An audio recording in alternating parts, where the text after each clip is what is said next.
Orasyon para tumigil sa bisyo ang inyong asawa o ang inyong target, kung sino man ang inyong pinoproblema na halos hindi na makawala sa kanyang mga bisyo. Magandang araw mga kaswerte, ang ituturo ko pong video ay base sa hiling ng isang followers ko na kung ano daw ang pwedeng gawin sa kanilang asawa. Sila ay namomroblema na kung paano titigil ang kanilang asawa sa kanilang mga bisyo, lalo na kung ang nag-aaway na kayo dahil paglasing na or natalo sa sugal, kahit anong bisyo yan, natalo sa sugal, nalasing sa alak, tapos mag-aaway kayo, magwawala. Kaya gawin nyo tong mga ituturo ko mga kaswerte.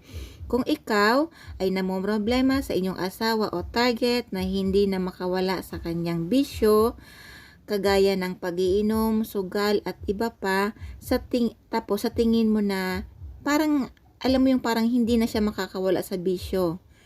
Parang gahol na siya sa bisyo na kung ano man bisyong kanyang ginagawa. So una mga kaswerte, kumuha ka ng kandilang itim.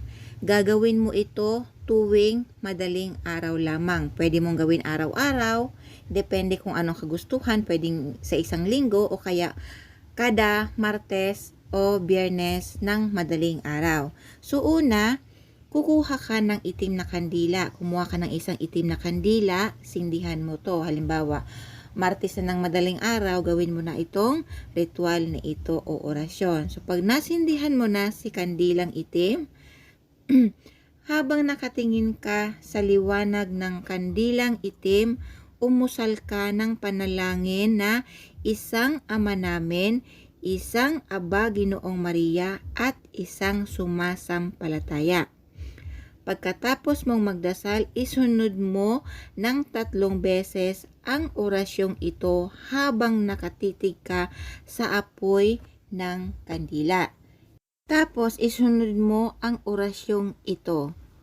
Quem, Quenrites, Susobani, Igusom, Homo, Kritom, Homo, Kuwes, Lobel, Po.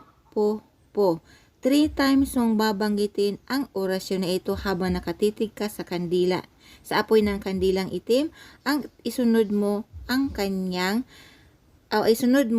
iyong kahilingan na tumigil ka na sa iyong bisyo na nakakasira sa ating relasyon at isunod mo ang kanyang tunay na pangalan. Ulit-ulitin mo ito kahit kailan mo gusto. Maraming salamat.